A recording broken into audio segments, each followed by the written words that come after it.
Welcome to LYLAS. If you grew up in the 90s, you probably know what that stands for. And this podcast is definitely for you. Welcome, everyone. Yeah, we're so excited because we are at episode 41 now. Well, and kicking off season 3. So we did 20 episodes per season. We're rolling up on almost a year that we've been recording this. And yeah, so let's kick it off. Season 3, episode 41. It's got a great ring to it. We're both 41. Oh my gosh, yeah, we are. You know? So this is going to, I'd like to think that this will be hopefully helpful to somebody out there and a good use of our time. If not, we're still having fun. So I think it's a great intro. Man, what an intro. Really stunk it up on that one. At any rate, yeah, we're getting into the holidays. It's the holiday season. It is. And I think that, as you've been listening, especially over the last month, we've been very intentional, I think, about our topic selection and the timing of what we are discussing and releasing. So, we're all making progress here. We're making those baby steps towards being more effective planners, maybe with our lives in some ways. And with this, we really turned to our audience and asked you guys, what do you want to hear us talk about? Like, the world is your fishbowl, it's your pool. Throw us whatever that you is got. Not the saying. First of all, the world is your oyster. Oyster. Not your fishbowl. Yeah, I like how you said intentional. I would say intentional within the last 24 hours. We decided on what we're going to talk about today. However, you're correct that this is straight from the viewer or straight from the listeners. And so one of the recommended topics to kick off season 3 was to talk about the holiday blues, baby. Yeah, for reals. And, in season 2, we talked a little bit about just trying to go ahead and be aware of the typical stressors that come out and how to cope with general holiday stress during this time. But that is different than the holiday blues, I think. It's a different weight that gets carried with it whenever we even say the word blues. It just kind of has that almost like a negative kind of connotation with it. Would you agree? Yeah. And I think that it's, first of all, just like recognizing, oh, this is what it is. This is how I'm feeling, a little bit blue or a little bit sad, and kind of normalizing that because so many people feel that way over the holidays. Not everything is sugar plum fairies and poinsettias or so, it's there's so much good that comes with the holidays. But I remember as a little girl, my mom saying, I must have sensed her sadness or something. And I asked her well, aren't you happy? It's the holidays. And she's like, well, it's always a little bit of a sad time too, because you realize all the people that aren't here, or maybe just the changes, and it makes you long for the way that things were, or just memories that you had. And I was as a kid, didn't really wrap my brain around it. But as a 41-year-old mother, I now see what she was talking about. Like everything in life, the older I get, the more I realize my mom was right about most things. She pretty much predicted the future. Wow, did you hear that, Barb? I know, right? Shout out. But nonetheless, I mean, she's right. There is a sense of sadness, while it is so precious to have. I'm in that phase of young kids, and I think Christmas is extra exciting, right? Because they're excited for Santa Claus, and they got so into decorating the tree and listening to Christmas music. And so it's really fun. But there is that sense of sadness of the way things used to be. Or missing certain people. You pull out things, half of my Christmas tree or ornaments from my grandparents' house, and it makes me long for being a kid myself and what those Christmas memories were like. Yeah, I think you bring up a really good point with that. So much of this is about nostalgia. And although that does bring some warmth and maybe even getting us some kind of playfulness to our heart, it can also have that other side of the coin where we miss those days. We miss those experiences. And even if we try to, in some ways, recreate them within our own house and home, it still doesn't have that same kind of feel or glimmer to it. And it shouldn't, but sometimes that does lead to us feeling a little bit more down or not as joyful throughout this whole entire time. And then that just gets compiled with the different stressors that come along as well. So, Hmm. you Yes. know, from, even as kids, and I mean, you see this probably a little bit more than what I do due to the age difference within the two, but kids at this point in time are like on crack, right? I mean, they know what's happening. They know it's the holidays. They know they've got breaks coming up. They just had a big one. They're getting ready to come into another one.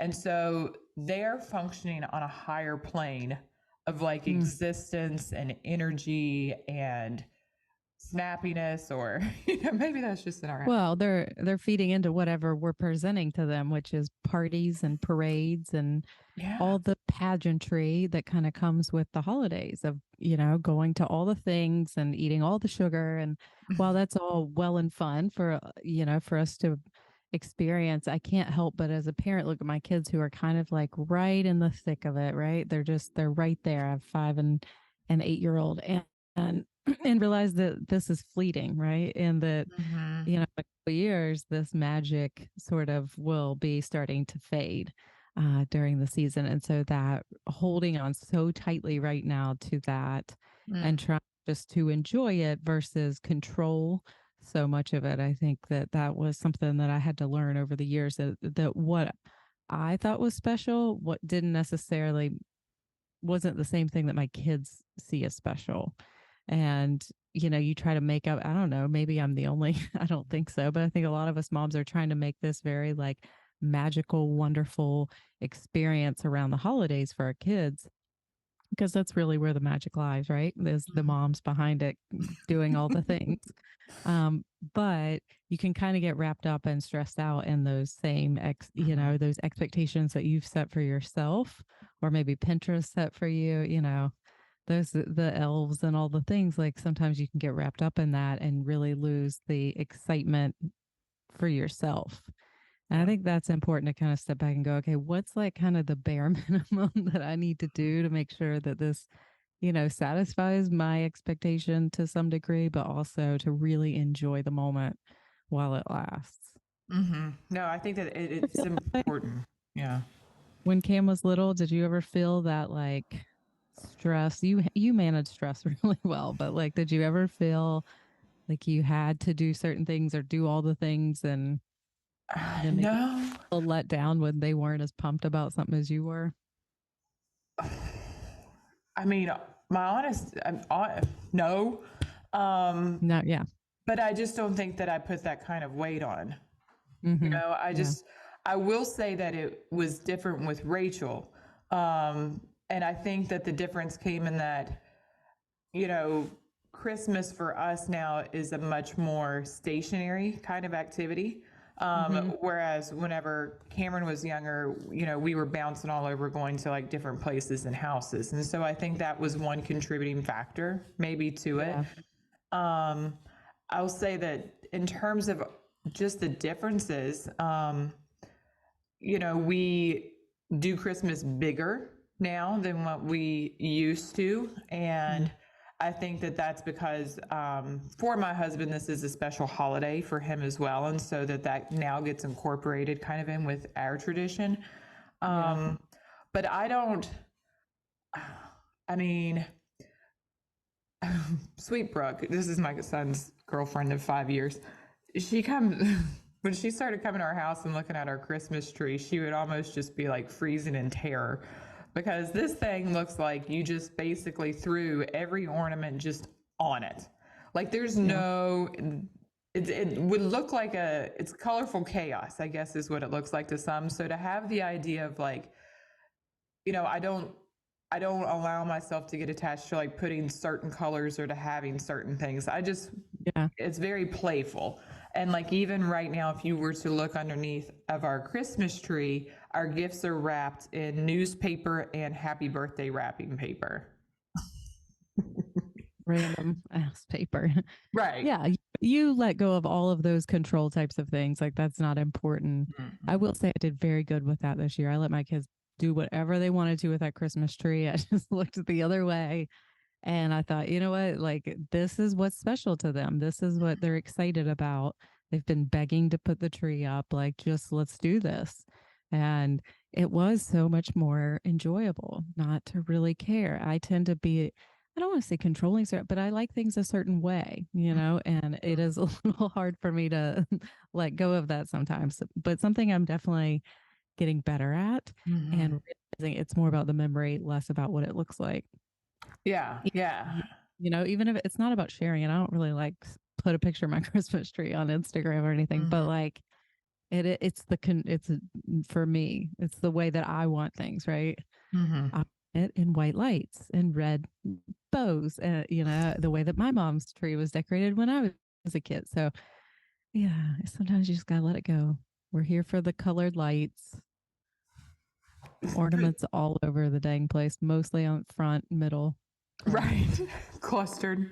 clustered, star on the top. I'm used to a bow. Like, you just let things go, whatever is important to them right now for me. But as far as like the blues go, for some people, you might be celebrating your first Christmas without somebody really special to you, like your mom or your dad or grandparent. And like I said, that was the one time I really like I thought about it when we were putting our tree up. A lot of the ornaments were my grandparents, and so the kids were asking about them, and there was just the sadness because the Christmas was so magical around my grandparents. Like it's not that they did anything extraordinary, but it was just magical memories, and so there is that like general like, huh, my kids will never know that. Like my husband will never smell the way the house smelled. Like there's just certain memories that are so strong in my mind that you can't share with people that weren't there, Yeah. you know?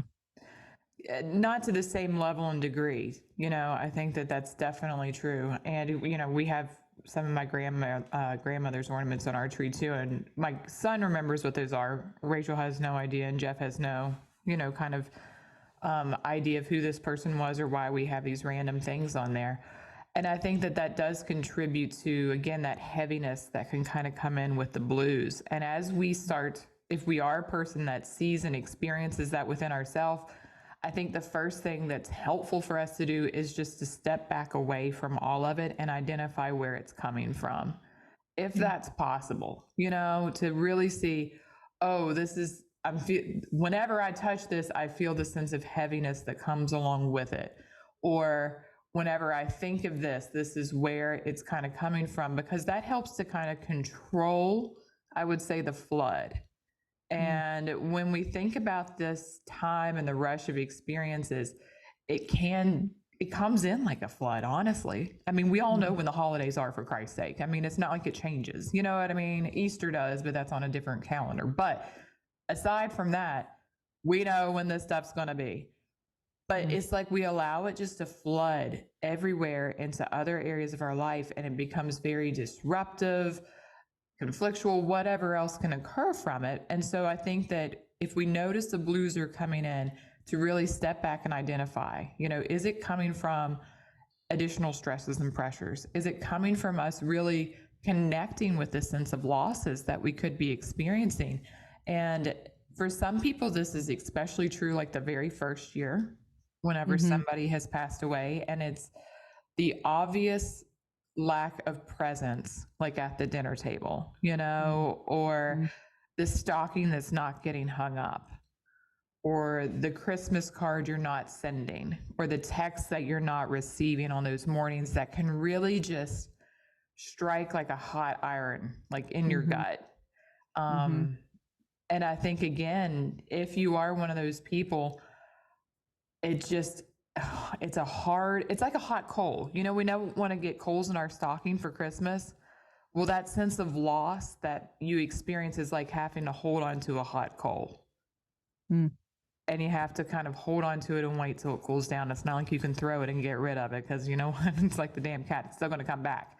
right. Um, You just have to kind of sit with it in the moment and move through it. And so much of it is generating new traditions, right? mhm. Because we're so frequently tied to certain traditions with different people and finding new ways to do things or just new things to look forward to. I think that I probably mentioned this in a previous episode, but that's one of the hardest things is when somebody close to you passes away, you realize that all of the way that you remember doing things isn't going to be that way anymore, and it instantly changes so many facets of your life. And so certainly when the holidays roll around, I think for me, the toughest right after my dad died was Father's Day. I remember just Mm, like being angry at the card section of like Hallmark or like the grocery store. I'm just like, I was pissed that all these people got to go buy Father's Day cards for their dad. And I was angry that I had to buy them for like my stepdad at the time or my mm, father-in-law and my, not my husband at the time. He wasn't a dad, but I just remember being like, not angry, but just disgruntled, yeah. just like, ugh. And so like I think that's very normal to feel, um, irritated that the rest of the world gets to go on and celebrate and be happy and enjoy and make memories, Hmm. and you don't in that way, at least not that first year. Um, By the time Christmas rolled around, I was pregnant with my son. And so I felt like for me, it helped just completely shift my focus from it being the first Christmas without dad to, my, I was pregnant and, Hmm. I was going to be having a baby in the new year. And so it kind of helped me cope during that time. Hmm. Yeah, and I think we have to latch on to something. I think to ride that wave, especially whenever we know that it's going to hit pretty hard. Mm. And that wave, a lot of times, even whenever back in the day, whenever I was in clinic, people would almost be in like a state of suspended animation sometimes for like the first year after somebody passes, because you have to deal with all the mechanical processes of that, Mm. like the probate, the wills, the getting Mm-hmm. rid of all of this stuff. And it's like you're not even able to like come in touch with that. And so if you're a listener and this is like your second or your third go around it's always going to feel yuck. Mm-hmm. I don't, I mean, that's just the fact. It's not, Yeah. it's not ever going to feel the same, and it shouldn't. And it's again holding on to that hot coal every time that this kind of passes around. It's like the cross you bear as part of the healing and the growing and the recreating kind of process when this happens. And so, Mm-hmm. first years, do they suck? Yeah. But also, does the second, fifth, 10th? Yes. It Yeah. feels, In different ways. yeah, it's Yeah. different. It doesn't go away. And so Mm-hmm. I know I love to be able to sit here and cast, guess what? It gets better. No, Right. Well, but we're not all it's doom and different. gloom, and we're not saying that it's Mm-mm. terrible, but there are things, I mean, but you have to sit in it and you have to be willing to just be like, this is going to be hard. And it's not going to be hard all the time, but Mm-mm. there are going to be moments where it's difficult and you just sort of ride that wave of when it comes and goes. Mm-hmm. But when people think about the holiday blues, what's the difference Mm-hmm. between that and like seasonal affective disorder, I think is what Mm-hmm. it's called, or affect something to that degree? What's that? How would you, you know, delineate Differentiate. between the two? Yeah. Yeah, well, SAD is actually something that, it's not even, you can try to look that up in the DSM, but it is actual diagnosis that people get. It, Mm. is one of those kind of clusters that you have to kind of dig to find.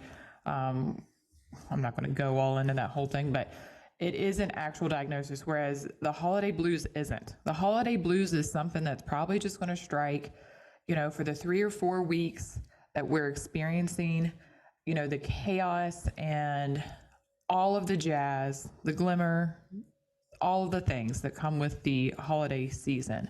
But Mm-hmm. someone who actually experiences seasonal affective disorder actually starts to notice a change in their mood, usually within like early fall.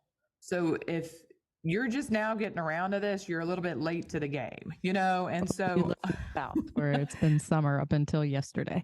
yeah, yeah. And so good for you guys.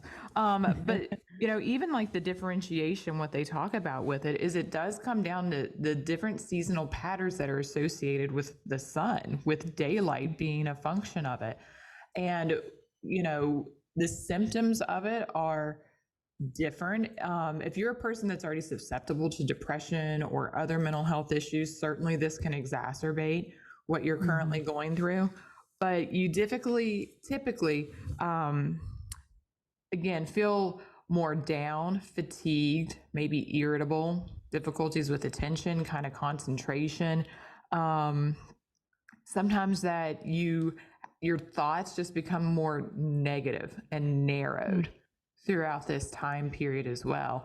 And if you experience sad, you typically know that you do because you can almost like physiologically feel it coming on and then feeling it lift whenever the early spring comes on. And so I know a lot of patients that I would see, it was like, okay, we're coming around to August. What's our plan now to kind of get ready, because we know that sad is a big picture of what we're going through? Or there are some folks that I would just see for that 6 month period of time, and that would be it. Um, Typically, we associate seasonal affective disorder with the winter time, but there's some people that have a summertime pattern of it too. Some people just really align themselves with like the hibernation, the winter months, and all of the kind of things that come with it. And then whenever it starts to transition to summer, that's just not their season. That's not their time. Yeah. And so the pattern can actually be different for some folks. And they feel like they're the weird ones out because everybody associates it with winter, but it can actually go both ways. Mm. But this typically does need to have some level of help or treatment with it, because it's the length of it is longer than just like 3 to 4 weeks. I mean, we're talking about 4 to 5 to 6 months out of the year. And that can really be disruptive. I mean, sometimes people miss more work, their sleep patterns get all messed up. Eating, which is already kind of thrown into, havoc, as we talked about with Meredith's episode, just gets even more disruptive during that time, to the point where you have to think about it this way. If you eat Thanksgiving dinner every single day, you're going to feel less energy, tired, Hmm. sluggish, um, fluffy, or whatever word it Yeah. was that I think you used. Swole. Whoa, we call it big as a tick. That's small as a tick up here in Tickville. Um, That's some West Virginia shit right there. Certainly is, or as big as a tick. Isn't that awful? It's a perfect description of it, though. But if you're doing that every day, then that's going to, again, exacerbate any patterns of depression that you may have within your life. And especially whenever it comes to Mm. sad, when those foods that we associate with comfort then become discomforting foods because we're using Yeah. the wrong medicine for the wrong, kind of thing that's going on. And so, but it's one of those things that thankfully, if you do have sad, then with the change of seasons, it can lift. And there are other things that you can do too that can make it really, really helpful. So, I mean, Sticking to your routine. I mean, I'm always going to preach that because I mean, it's something that I'm trying to get back in the routine after the holidays and being gone and in between jobs. Like, there's a lot of different things going on. And so I'm just trying to like be consistent, like ride out the year as consistent as possible, sticking to the things that I know help me be better each day. And it's hard. It's really hard to practice what you preach sometimes. I uh-huh. had to force myself to push play today on that workout. Like, I just don't want to. It's cold and I don't want to. I want to wrap up and snuggle with my dog. Like, that's just what it is. It's that time of year.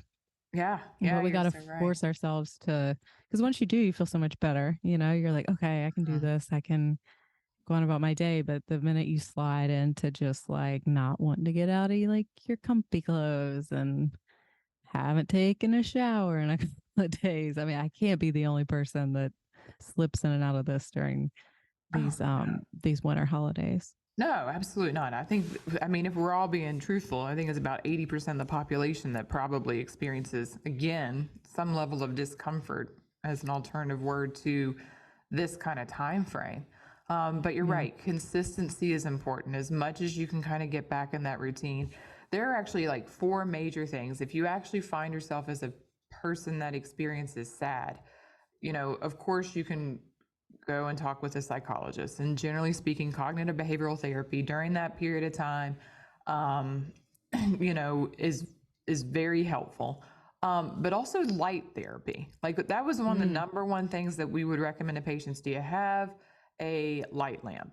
And I'm not Are you talking talking about, about like red light and uh, blue lights and yeah, some of those things are like the red lights, like the infrared kind of stuff that they have yeah, coming I've out wanted with. to try one. Yeah, they're pretty neat. A lot of those things are used for like anti-aging and Yeah. anti-inflammatory types of purposes. But basically, what we're talking about is if you just go to like Home Depot and get a light that has like UV lights that come through it and will just sit under it while you read your book, snuggled up with your dog, that's Yeah. going to be more beneficial than sitting in a dark room or doing it. Or opening up the blinds. I mean, sunlight Sunlight. is, yeah, it Mm. is That morning absolutely, sun. it is, but it's scientifically and medically proven to be so important and helpful. Now, we're not stretching it to the realm of like, we're baking in a tanning bed and exposing ourselves to tons of rays and potential skin cancer, but light is good for the human soul. Yeah. And any way that we can get it, especially during that time period, is really important. And so, even if you're staying warm within your home, opening up the windows, allowing that natural light to come through can be so helpful. And then the other thing is, maybe checking with your doctor. In some cases, I know people that would get on like antidepressants for like 6 months and then just, taper off of them Mm. at the end of the time frame just because they just needed a little bit of a boost to kind of get them through, or they would go to their doctor and have labs ran and found that they had a vitamin D deficiency. And where does vitamin D Mm-hmm. come from? The sun. And Yeah. so taking a vitamin D supplement for some folks also helps them during this time in order to kind of, again, ride out the wave until the spring or the transition in times kind of come through again. And so those are four evidence-based options that are super helpful for people who actually find themselves with SAD, as it's commonly referenced as being. So, and not to say those things probably wouldn't help out with the winter blues or just coping with a loss too, but just in terms of what it's actually designed for, those things would be it. Yeah. And just normalizing it that it's not all the parades and parties and bows and gifts. Mm-mm. While all of those things are lovely and part of the joy, it's also you don't have to go to every parade or every party or do the train ride, all the things. As moms and with it being so prevalent on social media, it's like, well, I got to take my kid to all the things Mm-hmm. and maybe pick two, and make those things your traditions and something super special and roll with that. We don't have to do all the things. They don't have to be at everything and you don't have to wear yourself out.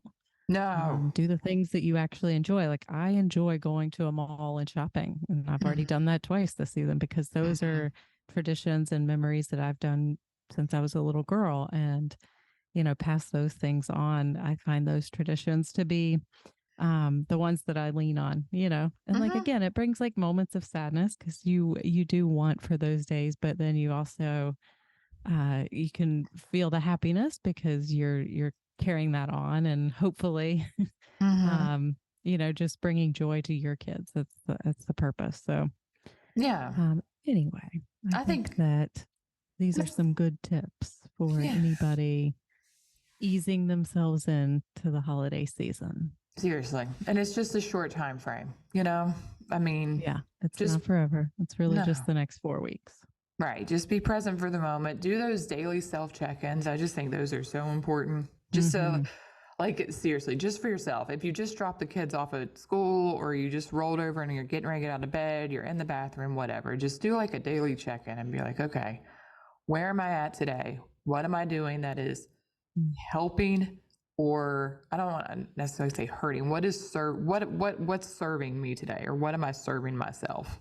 And what do I need to do to kind of make sure that I'm filling my cup more than what I'm emptying it, that I'm Mm-hmm. being, kind and compassionate towards myself and others, and breathing and expanding out instead of trying to narrow in, which can happen so much, especially as, like, God bless Jen. She lives in like this sunny place that it's most of the time sunny all the time. Or at least there's this, I don't know, there's something that happens in the sky.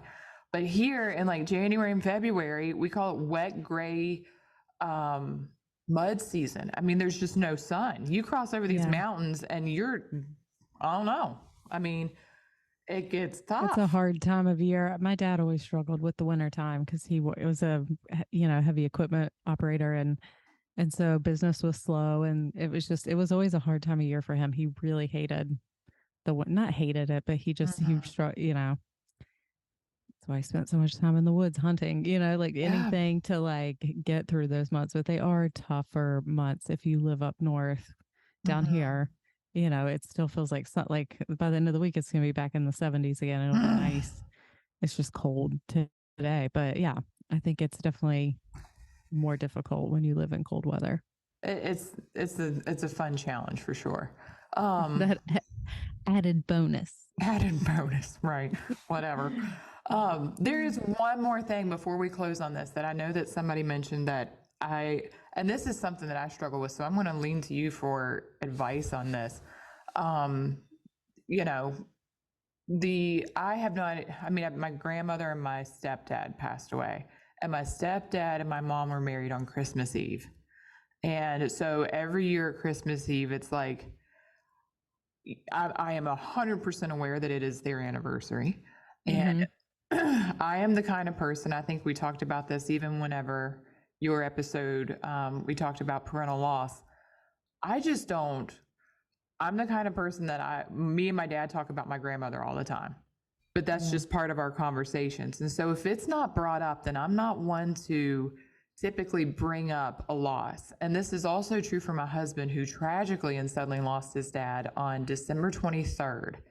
And Mm-hmm. so imagine, I mean, he had already bought us like Christmas gifts, and their tradition was to open Christmas gifts on Christmas Eve, which is what we do. And that day we had to open up the gifts that he He had had bought for y'all. bought for us. Yes. And then we had these unopened gifts that we had got for him just sitting there.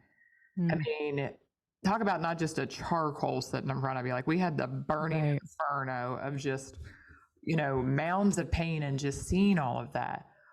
And again, I'm acutely aware that I don't know how many days, but it's the 23rd of December that that's the day, Yeah. But I'm just going to be quiet and not say Say anything, because anything. that's just kind of, I don't I don't press a button Mm-hmm. unless I'm getting spicy. And I'm not going to get spicy about these things. That I don't, So what do you Don't want to bring do? it up. Yeah. What do you say? Oh, I think it's always okay to mention somebody in like a good light or like a memory. Like if something makes you think of them on that day, like certainly saying it, you don't want to not talk about somebody. I think that's, Mm-hmm. I know I've said this before, but like that fear is that everybody's going to forget that they existed or that they mattered. And so it's okay to talk about or say, "Oh, do you remember that time?" Or Mm-hmm. "I loved that gift that, your dad got me," whatever the case may be. I think it's okay to always have happy memories brought to light. Mm-hmm. I certainly wouldn't be like, "Oh, I'm so sad your dad's not here again this year." Yeah. Like, like you don't want to come at it from a negative point of view because those thoughts are already going to go through their head. But Yeah. so keeping it a little bit lighter, but recognizing them, or maybe there's something special you do in a Mm-hmm. tradition in their honor. You know, Mm-hmm. like I mean, I can only think right now, but like on my dad's birthday, we always blow out birthday candles, and we sing to him, and so just like finding little ways to remember them in a positive way. Yeah. The best case scenario. Yeah, I would definitely. definitely avoid like not saying something if it comes to mind. I wouldn't force it, but I wouldn't, say what it is. Say what you need to say. Yeah, that's true. It's just not, I think the difference with even my mom and my husband is that we just, it's not part of our normative conversations that we have with each other to Yeah. talk about those people. But whenever my dad and I are together, that's all we talk about. I mean, not all we talk about, but it's a lot of what we talk about is like my grandmother. So he'll be sitting there and be, look here, we're drinking out of Grand's wine glasses. There's her thing on the Christmas tree, Yeah. you know? But That's it's the not part, but we'll do that in like September. You know what I mean? yeah. So it's not, that's part of our normative, like everyday conversation. With them, it's just not. And so it almost feels different. Yeah. Feels awkward, probably. Mm-hmm. I Yeah. know when for us, like my mom's side of the family, we were all very close to my grandparents, and so one thing that we have kept going is we always get together as a family. It might, a lot of times it's like the weekend before Christmas, but we just celebrate the way that we used to growing up, and we do funny like gift, Mm. exchanges or gags, and we play games, and we have these. My cousin made these huge like life-size cardboard cutouts of my grandfather, and he Oh was my just gosh. fun and funny, and so we just laugh a lot, and I think that it brings so much joy because I know everybody in my family misses them so much during the holidays. They were Mm. so magical, and so and they loved Christmas, but it's like there's never I can't, other than maybe like that first Christmas after my grandmother died, like there's no sadness. Like we just laugh and cut up and we tell stories and we have the best time together. And so that's part of keeping their memory alive is like, no, we are committed. We are always going to Mm. do this family get together. And, 95% of us show up every single year because Yeah. it's that enjoyable. Mm. Um, it's like our little piece of the way things used to be. So just keeping that going, whatever, you can also always turn to humor. That always Mm-hmm. get through. Get just some cardboard cutouts and weekend at Bernie style. Keep up with you. I don't know. That's a good idea, right? Like I said, I'll try anything once if I'm Yeah. at it, if it's that hard. The first Christmas after my dad was really special. My his wife got us rocking chairs to match the wood that his casket was made out of Oh. seven different types of West Virginia wood. It was called the Mm-hmm. Woods of West Virginia. It was a beautiful casket made by the Amish, and she had two rocking chairs done for my brother and I. It was just really special, and it meant so much. And like I said, it just you gotta find ways to keep it Yeah. going, keep the memory alive. Yeah. Rocked my sweet babies in that rocking chair so many nights. Mm-hmm. So that's my 2 cents. I appreciate it. That's all Yeah. I got. I feel like if it was mine, then I'd be doing that because I feel like my grandmother's is mine to kind of like, you know what I mean? That was Yeah. so with it being there, I guess I associate it with it being their losses and I need them to dictate. But we have a big dinner. We have open up our Christmas Eve presents. I mean, it's a really special, fun, joyful, awesome day. Fun. Yeah, yeah. But again, I don't broach the topic even though I know it's like there. I Yeah. guess I'm just waiting on them to kind of guide that process in a way. So, and if they don't, then I'm That's just okay like, too. okay, Yeah, there we go. Merry Christmas Eve. right. Hey, cheers. So, Well, let him listen to this episode and we'll see what I happens. know, right? We'll find out. So, all right. All Well, right. gosh, thanks to the listeners who suggested this. Hopefully, we covered what you asked for. We tried to kill a few birds with one stone on this one. Yep. But, we're going to keep riding through this and going through all suggestions, comments. Keep them coming because we really enjoy it. And it just shows how much, I don't know, feedback that we get as well as validation. And it's a really cool connected community to hear your all's thoughts and what you like. And, every week we get an email and it shows that people are even going back and listening to things from season 1 and season 2. And so we really appreciate all the support that we're getting and just want to say a major thanks to that coming into 2024. On that note, thanks for listening. Catch us on Instagram, Facebook, YouTube, at the LYLASpodcast.com. Check out our website. We always have resources. If you can't find our podcast, you can go to our website, click on it straight from there. Thanks for joining us for episode 41. We'll see you next week. We'll talk to you next week. We'll chat with you next week.